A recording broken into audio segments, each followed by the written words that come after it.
Estimados, bienvenidos al webinar Compliance Penal 2.0, lo que debes saber de la reforma de la ley 3042-4. El día de hoy tendremos como expositora a Ian Galarza, socio senior y especialista en el tema de compliance. Hola, Ian. Hola, Rocío. Buenos días con todos. El motivo o la razón de ser de este webinar radica en que la norma sobre la materia ha sido objeto de un trabajo de reforma que estamos viendo que viene avanzando y que está dando pasos ya para su promulgación, inminente promulgación, con lo cual, como estudio, queremos advertirles con premura, oportunamente, las implicancias de esta reforma y para que ustedes puedan estar al tanto y adoptar las medidas que consideren necesarias en protección de la empresa y sus activos, ¿no? Antes de entrar en materia, voy a dedicar los primeros minutos de esta reunión para poder dar un poquito de contexto para quizás aquellos que no han estado al tanto de la ley y la reforma. Estoy refiriéndome a la ley conocida con su número como 30424, o por su nombre, también la denominada Ley de Responsabilidad, entre comillas, administrativa de las personas jurídicas, ¿no? Esta ley existe desde el año 2018. Seguramente muchos de ustedes han tenido la oportunidad de estar en exposiciones, en eventos donde se han entrado en materia de esta norma, ¿no? Con lo cual, quiero ir directamente al grano en respecto a este instrumento legal, ¿no? Es una ley que en suma lo que plantea es que las personas jurídicas, las empresas, puedan ser sancionables en consecuencia o en la medida en que sus funcionarios, de toda índole, desde socios, directores, representantes de hecho, derecho, hasta trabajadores, cometan un delito, ¿no? Ahora, estos delitos no son cualquiera, sino que son, en la versión original de la ley, primero el cohecho activo transnacional, ¿no? Luego hubo una reforma que amplió el catálogo a distintas formas de cohecho, colusión, tráfico de influencias, que son todas estas modalidades de soborno o corrupción, y luego esto se ha ampliado a lavado de activos y financiamiento del terrorismo.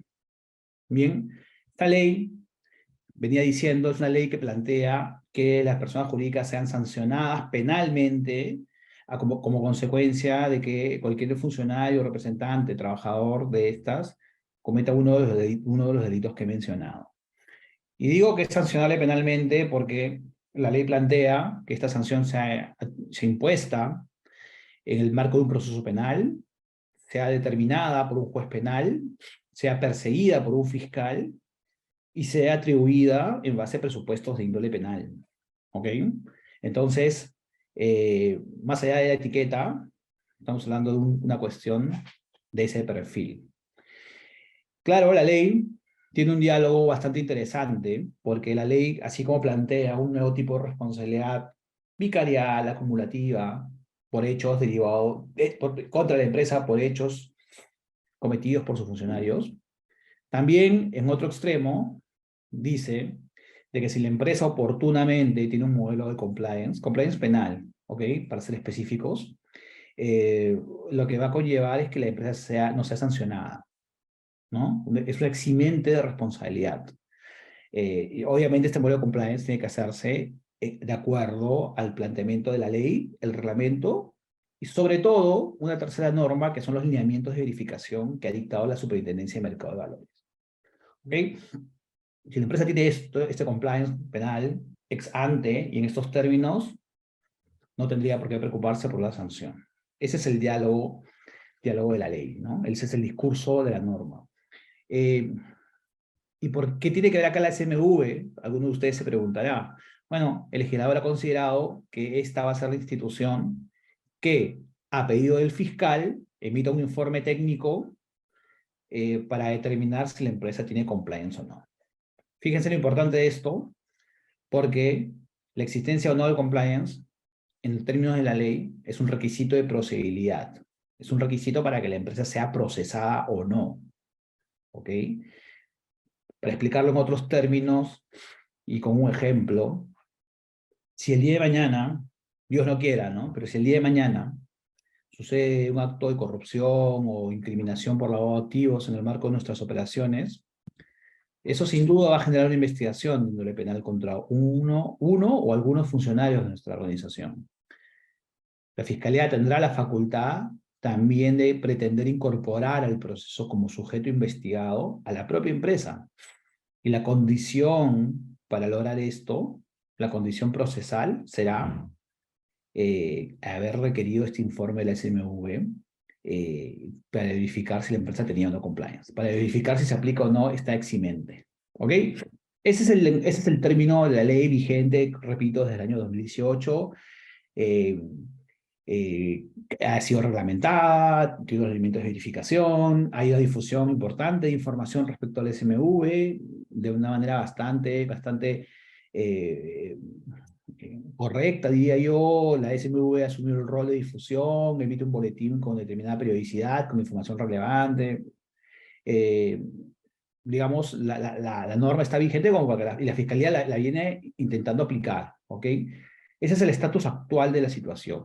Ya, como ustedes muchos saben, muchas empresas se han apresurado, se han puesto las pilas, por decirlo coloquialmente, para implementar modelos de compliance en sus empresas, algunos utilizando como parámetros lo que dice el reglamento y la ley, otras no tanto, otras han procurado quizás una certificación ISO, en fin, en la realidad se han dado distintas situaciones, ¿okay? Pero creo que al final el punto determinante es buscar la ventaja legal que te plantea la ley, la eximiente de responsabilidad, para proteger activos, para evitar que una empresa sea sometida a un proceso penal con todo el impacto económico y reputacional que esto conlleva, ¿no? Sobre todo lo primero, que es muy potente dada la práctica actual y las consecuencias que implica procesar a una persona jurídica.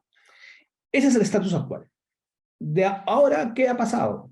Bien, lo que ha pasado es de que esta ley, el origen de esta ley, se dictó en el marco de los esfuerzos peruanos para incorporarnos al grupo económico de la OCDE.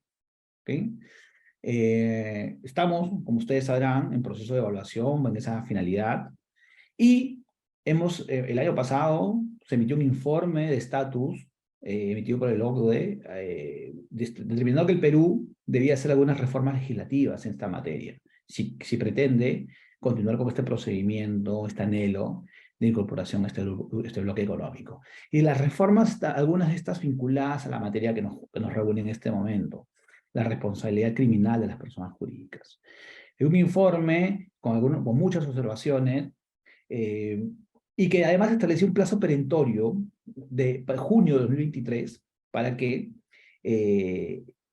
se verifique si el Estado peruano había acatado esas recomendaciones y convertidas en norma vigente.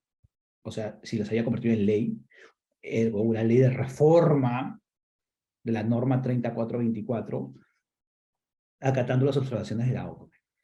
A consecuencia de esto es que el Ejecutivo hay una comisión multidisciplinaria liderada desde la PCM, emitió un proyecto de ley, ¿no?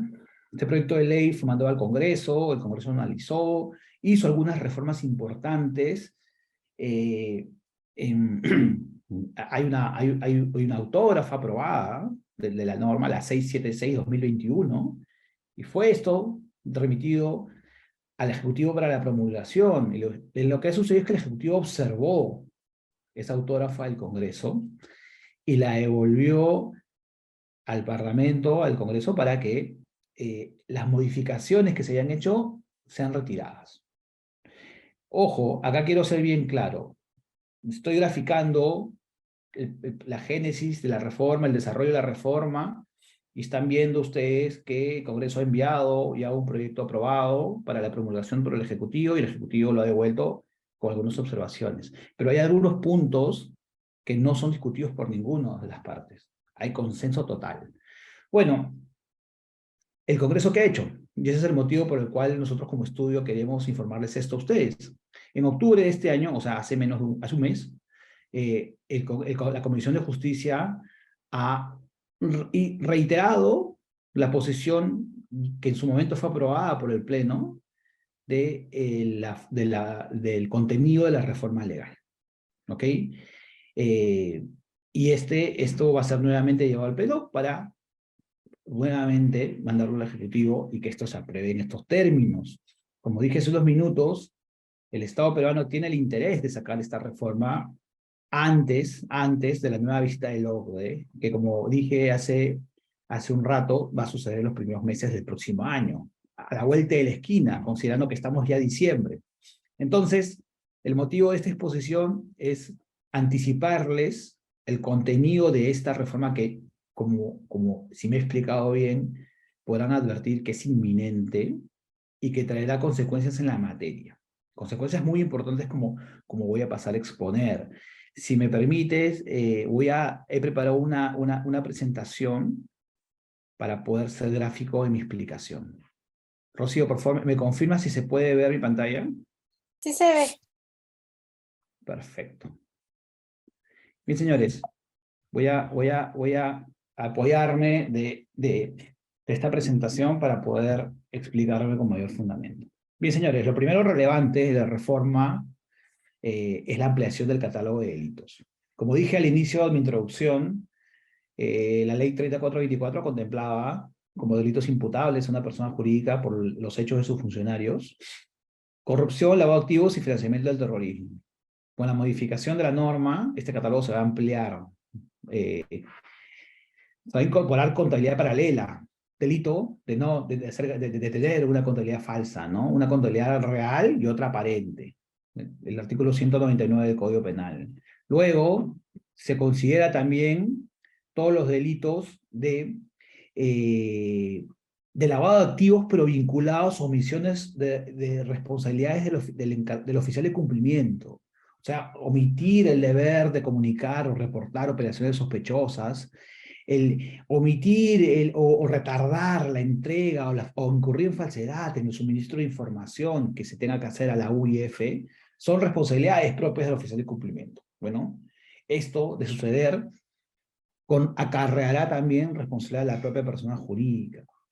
También en la reforma se está considerando los delitos aduaneros. Obviamente, el principal, que es el contrabando en forma fraccionada, actos defraudatorios en la declaración de productos que tengan que pasar por el control aduanero, la receptación o compra de productos que hayan ingresado al mercado como consecuencia de actos de contrabando, ¿no? Receptación aduanera, también es un delito que conllevará implicancias o sanciones contra la persona jurídica. Y de igual manera también delitos de defraudación tributaria. ¿Okay? Todos los delitos de defraudación tributaria que están en los primeros artículos del Decreto Legislativo 813, del 1 al 5, serán considerados también normas a acarrear sanción contra la persona jurídica, y finalmente también se considera todo el catálogo de modalidades de financiamiento del terrorismo, o participación o colaboración en actos de terrorismo. Como verán, hay bastantes delitos en los que podríamos tener una exposición al riesgo en el curso regular de nuestras operaciones, ¿no? Contabilidad paralela puede ser una posibilidad, puede ser también una posibilidad de delitos aduaneros o tributarios. Incluso acá no está en pantalla, pero sí hay otro delito, que es el delito de atentados contra restos arqueológicos. ¿Ok? Y esto es una posibilidad concreta en determinado tipo de operaciones, ¿no? Imaginemos empresas que se dediquen a la actividad energética, ¿no? O empresas que se dediquen a la actividad agroindustrial, ¿no? En nuestra experiencia, nosotros como estudio hemos visto muchos casos en los cuales clientes nuestros desarrollan actividades, operaciones en zonas donde descubren, pues, en trabajos de mantenimiento, en trabajos de remoción de tierras, descubren restos arqueológicos. Bueno, no proceder de manera indicada o proceder sin las autorizaciones correspondientes que plantean la normativa peruana para preservar restos arqueológicos, puede conllevar consecuencias penales. Ya no solamente para el funcionario involucrado, sino a consecuencia de la ley, también para la persona jurídica de la cual este señor depende, ¿no? Otro aspecto importante de la reforma es que se insiste en la posibilidad de que las personas jurídicas extranjeras sean responsables de los hechos que cometan las empresas peruanas dependientes de esta extranjera, ¿no? La idea de esto ya estaba plasmada en la versión original de la norma, pero en esta reforma esta idea se aumenta o se reitera, ¿no? Siempre que serán imputables las personas jurídicas extranjeras, siempre que las actividades se desarrollen en el territorio peruano, con conocimiento de que esto estaba sucediendo para la matriz, ¿no? Que la matriz tenga conocimiento de que esto estaba sucediendo. El tercer punto relevante de la reforma es la determinación de la pena principal contra las personas jurídicas. La pena fundamental, la principal, o la que seguramente va a ser la más utilizada, va a ser una pena de multa. ¿Ok? En un proceso penal, en este proceso penal, la persona jurídica va a ser sancionada con una multa.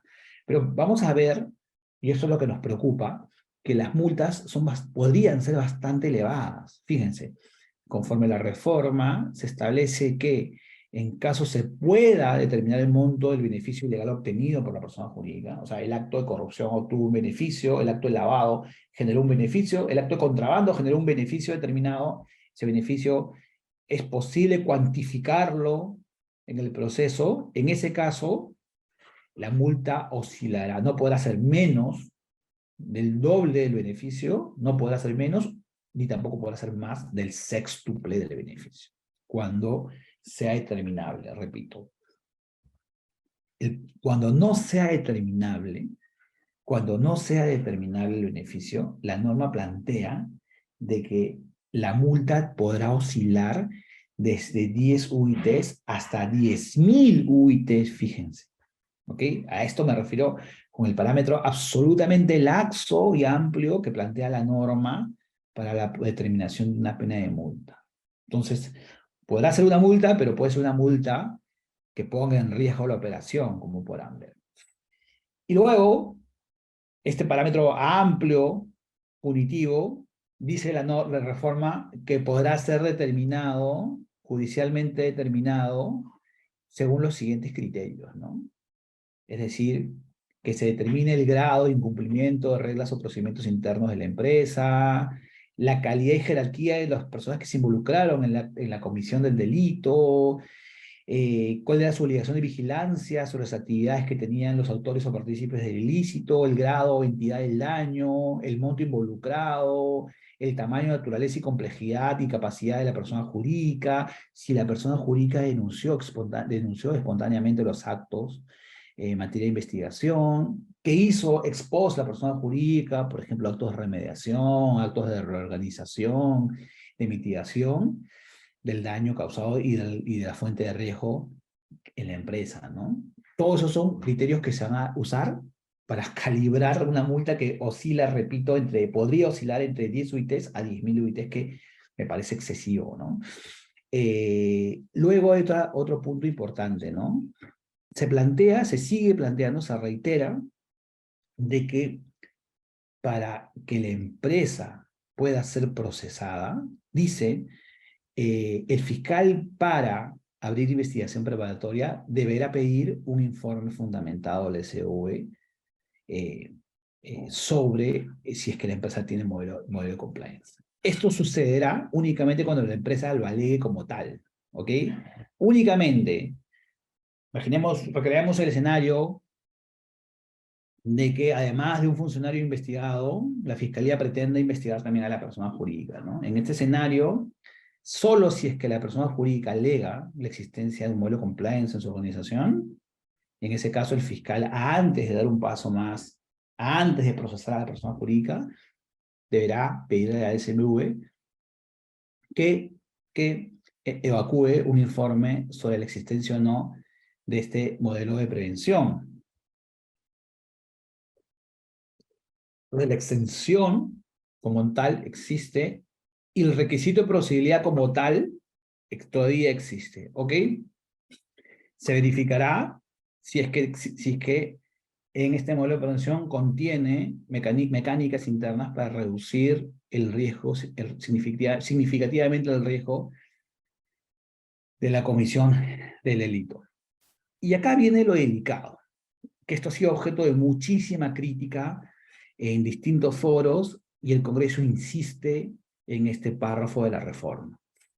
Dice la autógrafa de que la eximente de responsabilidad para la persona jurídica será inaplicable cuando en el hecho ilícito, ¿no?, la eximente de responsabilidad por contar con modelo compliance será inaplicable cuando en el hecho ilícito hayan participado socios, directores, administradores de hecho y derecho, representantes legales o apoderados, con, entre comillas, capacidad de control de la persona jurídica.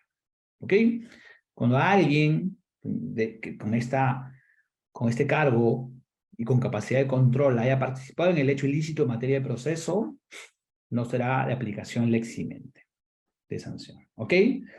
En cuyo caso, el juez podrá sancionar a la persona jurídica con la pena de multa, únicamente con la pena de multa, la cual podrá ser reducida hasta en un 90%. ¿Okay? Esto, que ha sido objeto de muchísima crítica, repito, se mantiene en la autógrafa. Esta modificación es una interpretación del Ejecutivo peruano y del Congreso de una de las recomendaciones del informe de la ONU. No hay país en la región que tenga una cláusula como esta. No han sido pocas las personas que han criticado este punto, precisando ello, y además, con lo cual yo coincido plenamente, que nos hemos excedido en la recomendación de la ODE. La hemos interpretado en exceso. La ODE no quería eso tal cual como la propuesta de ley lo viene planteando. Va a conllevar muchísimos problemas a futuro, avisoro desde ya. ¿Qué hay sobre el informe de la Superintendencia de Mercado de Valores? Que, como dije hace un rato, sigue siendo condición procesal para incorporar a una persona jurídica al proceso. Tiene condición de ser una pericia institucional. Es necesario, es indispensable para un fiscal si desea formalizar investigación preparatoria. El plazo para evacuar este informe se ha ampliado a 90 días. Y para que se pueda evacuar este informe, la persona jurídica investigada debe brindar todas las facilidades que correspondan a la SMV.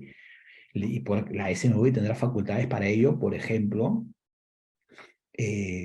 para hacer entrevistas a nuestros trabajadores, para requerir información de la empresa, hacer visitas in situ, en fin, todos los actos propios de una indagación o corroboración a cargo del SMV. Como dije hace unos minutos, este escenario se va a dar en el supuesto que la persona jurídica le plantee en la investigación que tiene compliance y que eso lo plantea obviamente con finalidad de invocar que por tener compliance no sea procesada. ¿Ok? Requisito de procedibilidad, como le decimos los abogados, ¿no? Tengo compliance, ergo, no debo ser procesada. La persona jurídica no debe ser procesada. Bien, en cuyo caso, si alegas eso, se pedirá el informe del SMV. El SMV tendrá 90 días para hacer este documento que tiene categoría de pericia institucional con las prerrogativas que acabo de mencionar. Acá me quiero detener porque hay algo que me parece clave y fundamental.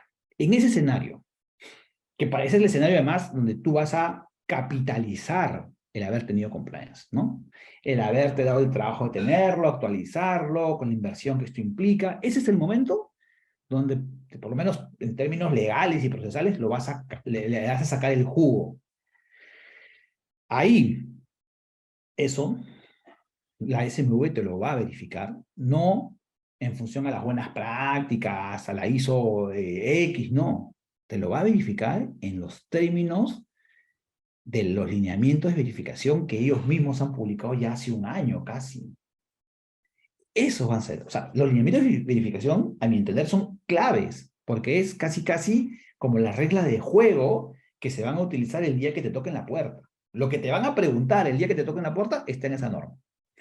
Entonces, es importantísimo, por eso es que lo resalto al final de este slide, desarrollar el modelo de prevención acorde a los lineamientos de verificación del SMV.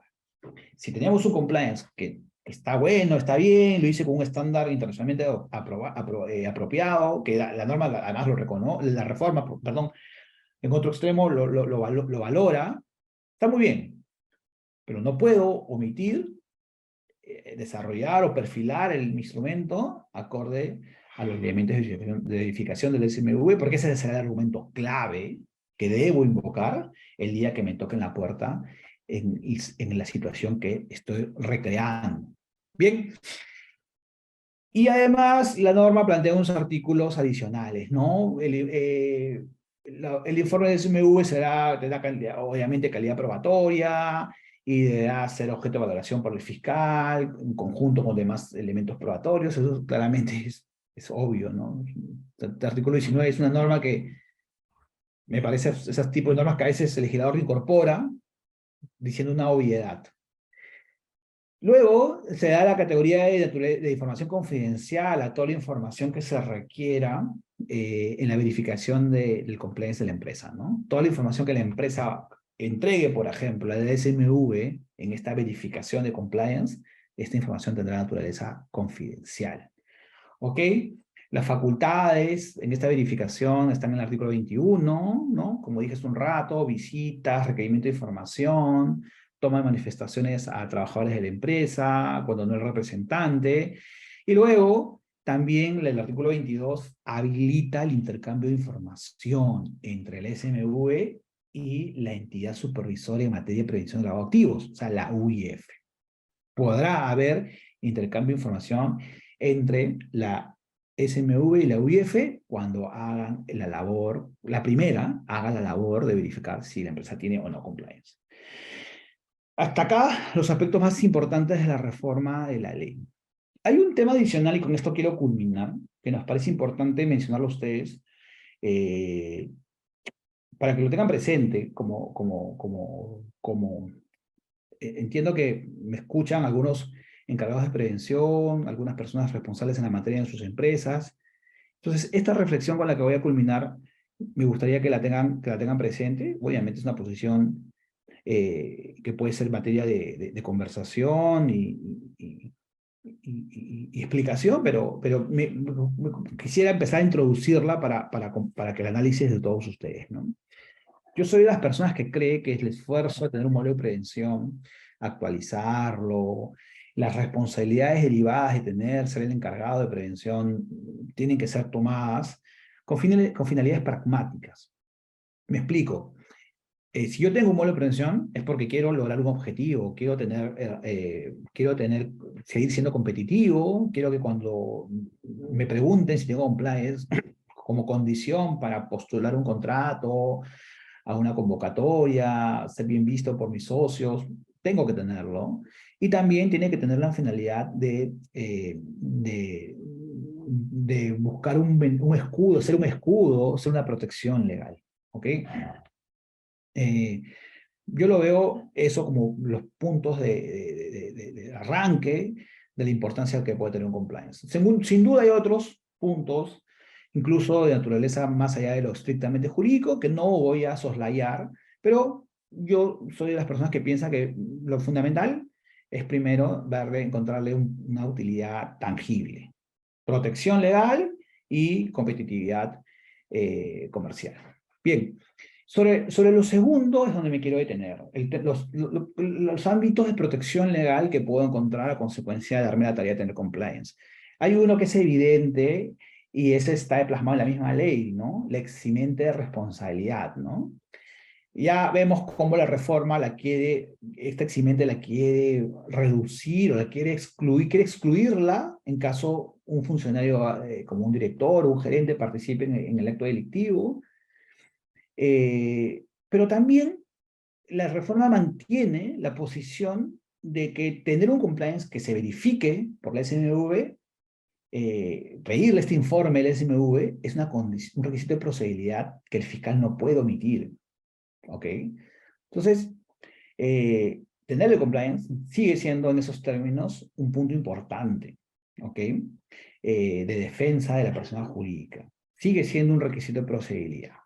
¿Ok? Imaginémonos de que no lo tengo y se procesa a un funcionario como un director. También la reforma dice que en ese caso habrá una multa, la pena será una multa, la cual se podrá reducir hasta un 90%. O sea, en el peor de los casos, también hay un beneficio. Fíjense.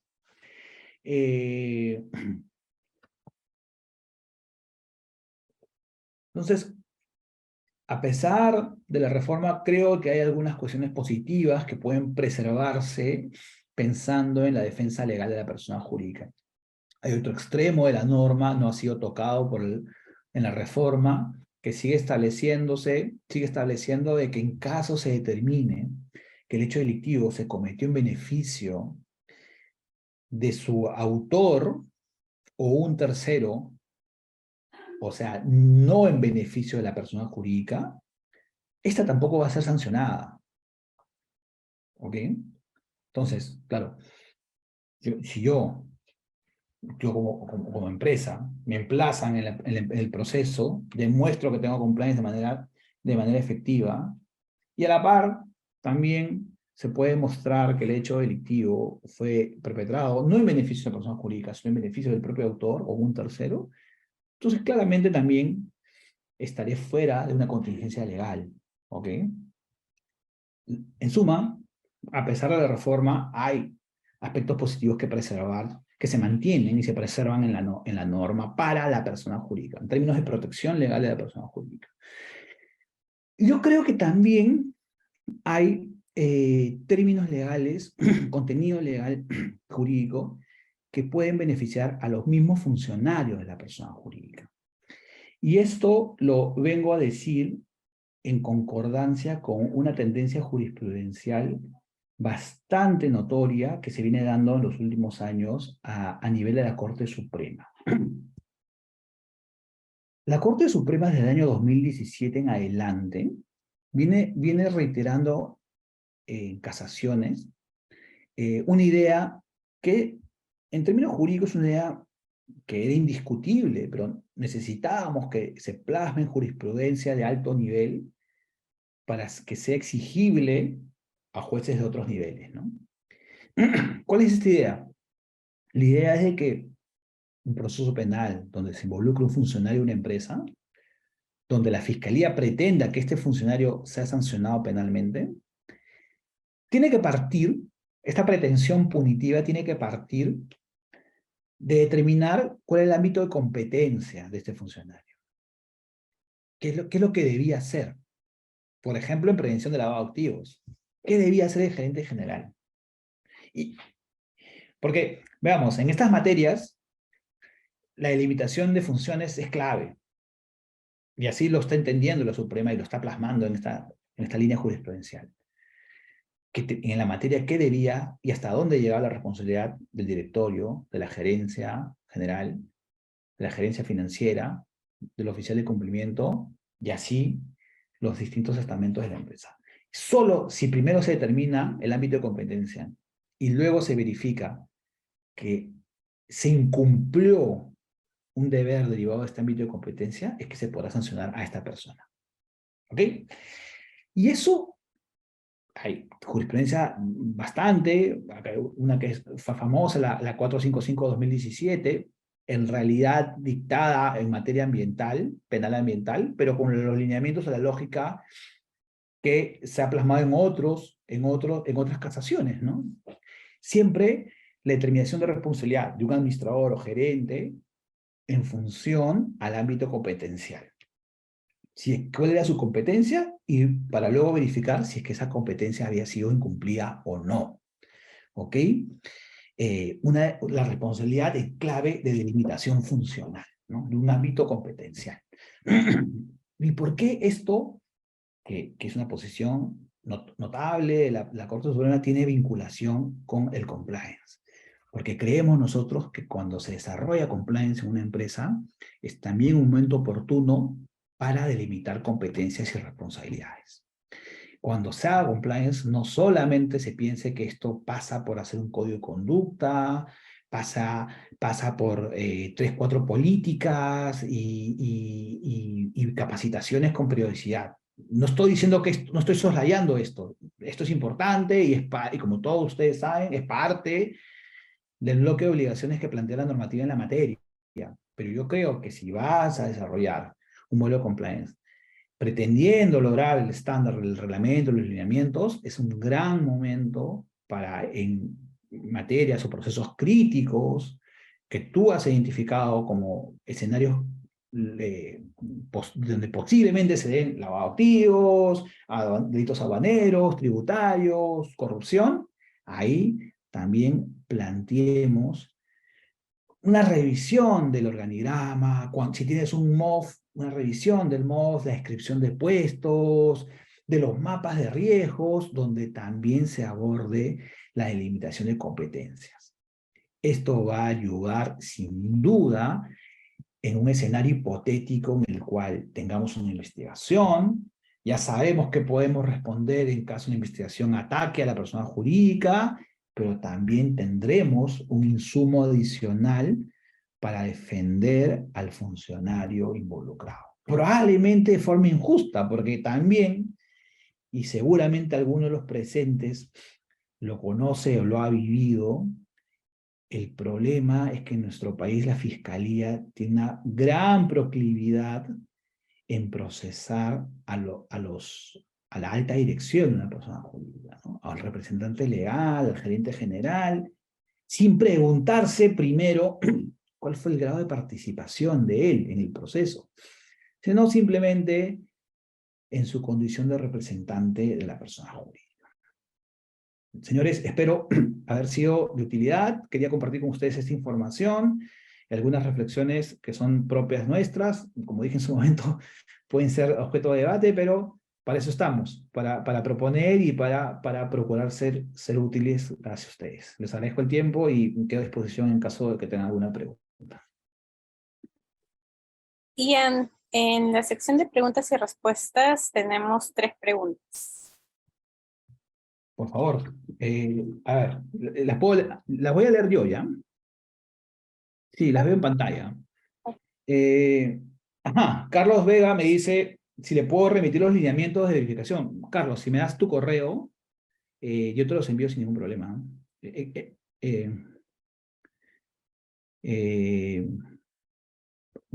Al final voy a volver a la página inicial donde está mi correo. En todo caso, me escriben ahí, quienes quieran en general, y yo les paso el documento, ¿no?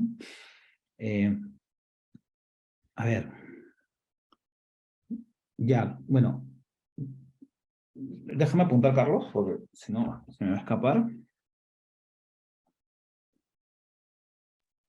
Ian, igual, cualquier consulta en la parte inferior donde dice tu nombre, también al lado está el correo y te pueden mandar cualquier correo con más consultas si lo necesitan. Perfecto. Sí, se me olvidó eso. Cualquier duda, al correo que, como bien anota, Rocío está al lado de mi nombre. Paul Cabero. Se incidía mucho antes que al tener capacidades financieras el Ejecutivo tenía mayor responsabilidad en actos que podrían catalogarse como ilícitos. Ahora se habla de control de la empresa. ¿Ese control está mayor de no? No hay un detalle, Paul, sobre qué funcionario tiene mayor incidencia o no. Nominalmente, literalmente, no. Como dije en mi exposición, la norma en su reforma, la versión de la que viene con la reforma, habla funcionarios con capacidad de control en términos generales, ¿no? Entonces, claro, dependerá de por ejemplo, de qué facultades te han otorgado a ti, ¿no? En la escala de poderes, en los documentos de la empresa, o también podría ser en el ámbito operativo, ¿no? En la operatividad propia de la empresa, ¿qué nivel de capacidad de control tenías tú, ¿no? De repente un administrador de hecho a veces tiene mucho más capacidad de control que el mismo apoderado, ¿no?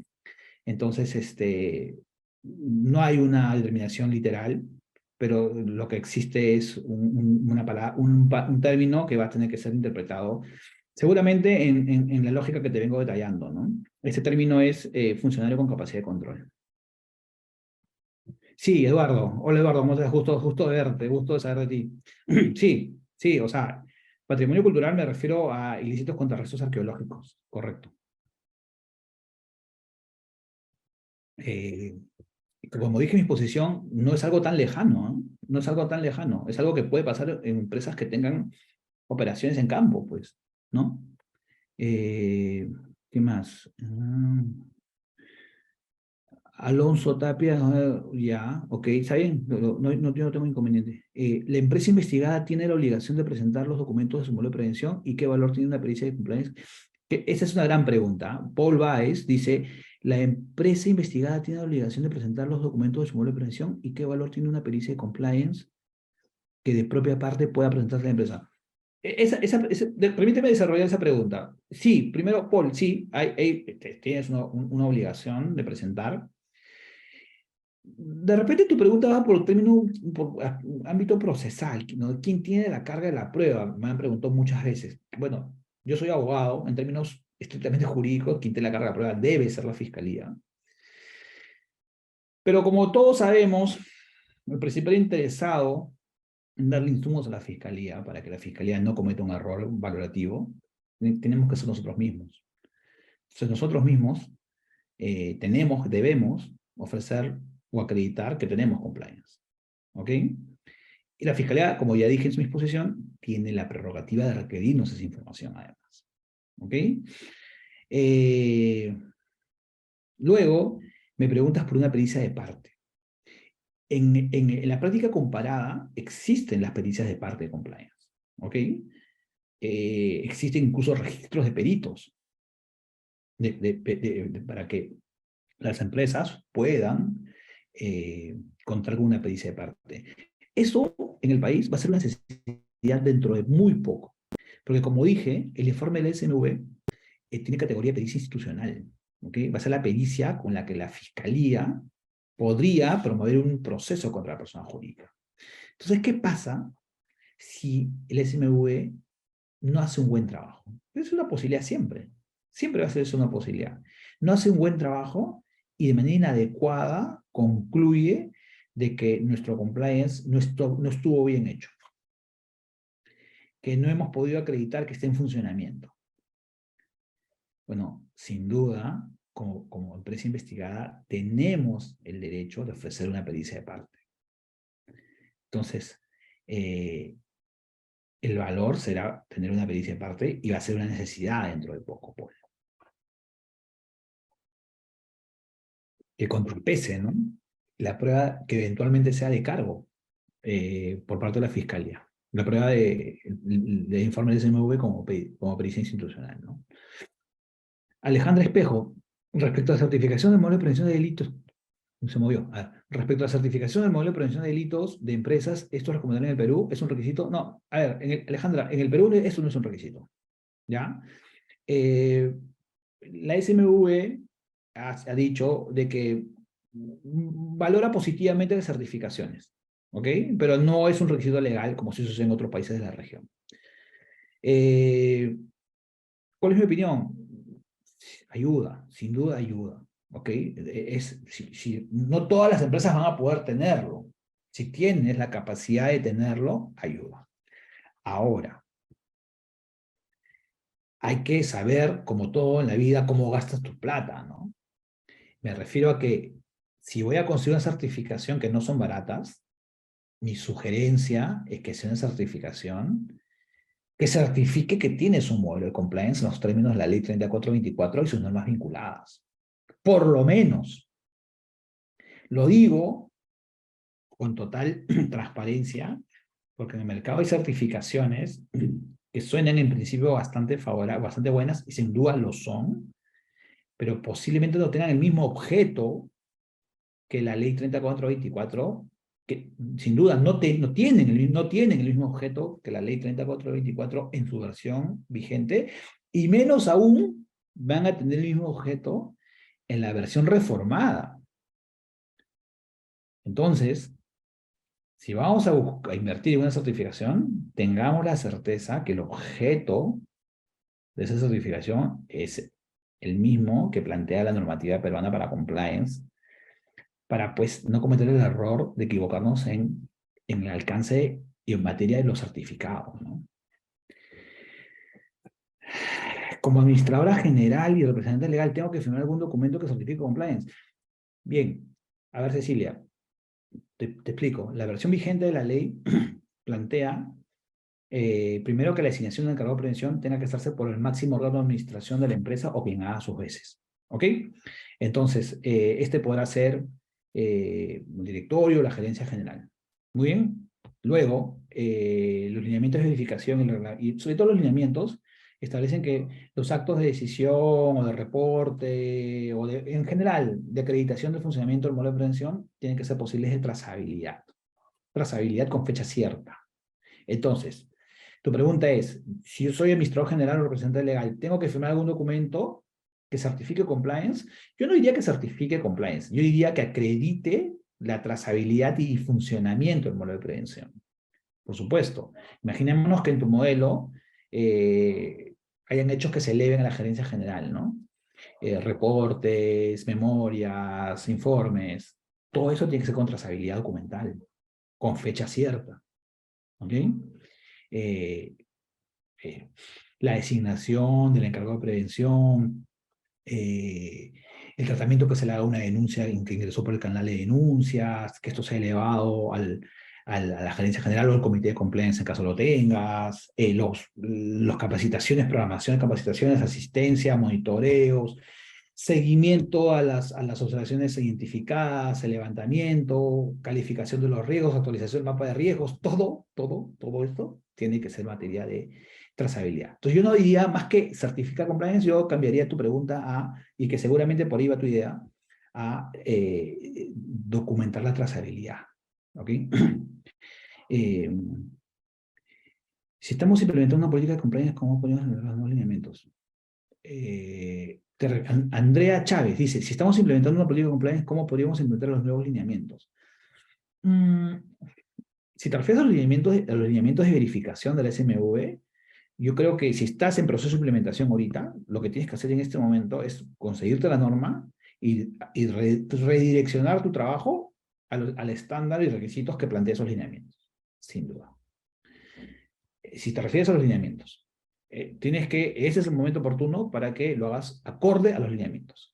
Si culminas tu trabajo de implementación sin verificar o sin tener el norte de los lineamientos, te tengo que decir, Andrea, de que estás haciendo un trabajo que probablemente, si es sometido a la inspección del SMV, podría no pasar un resultado favorable. ¿Sí? La responsabilidad penal de personas jurídicas se extendería a los representantes legales al encargado de prevención. Es que asistente anónimo dice ahí, ¿no? La responsabilidad penal de las personas jurídicas se extendería a los representantes legales. Es al revés, acorde a lo que he explicado. Es al revés. El acto delictivo lo cometen los representantes legales, directores, socios, gerentes. Y estos le llevarán o le extenderán la responsabilidad a la propia empresa. Ah, ya, César Arce dice, ¿qué tipo de empresas están obligadas a calificar para tener un modelo de prevención? César, la norma es general para todas las empresas en el Perú, independientemente de su forma societaria o volumen de ventas o en general. La norma es en términos generales. Hay algunas diferenciaciones en caso de pymes, te voy a decir, ¿ok? Pero son muy puntuales, sobre todo en la composición del modelo de prevención. Esto ha sido muy criticado, ¿eh? En otros países se plantea que solamente empresas de determinado volumen de venta o incluso hay quienes dicen que solamente las empresas auditables o que cotizan en bolsa, ¿no? Con ese volumen y esa forma societaria son las empresas que deberían tener un compliance. Pero el legislador peruano ha planteado que sean todas, incluso las asociaciones. ¿Sí? Mel Espinosa, contar con la certificación ISO 37001, gestión antisoborno, ¿no? Podría ser considerado como un atenuante. Yo pienso que sí, porque los atenuantes que plantea la ley son, por ejemplo, tener un modelo de prevención parcialmente implementado, dice, ¿no? Tener un modelo de prevención parcialmente implementado. quieras o no, si tienes la ISO 37001, tienes componentes.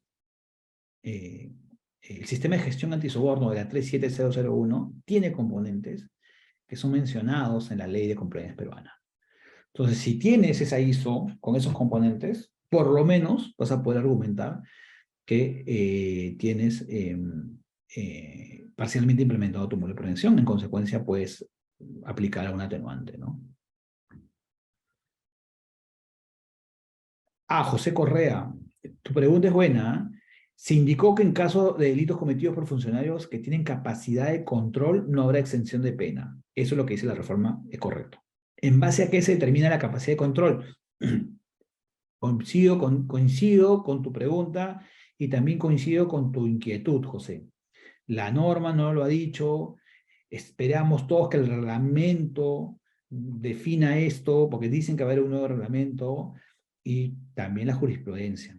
Es otro término vacío que el legislador nos regala y que a todos los involucrados en este asunto nos genera mucha inquietud, cuando no de pesimismo, ¿no? Porque también hay que, todo término interpretativo es un problema en el Perú, porque puede pasar cualquier cosa, ¿no? No hay una definición en la ley.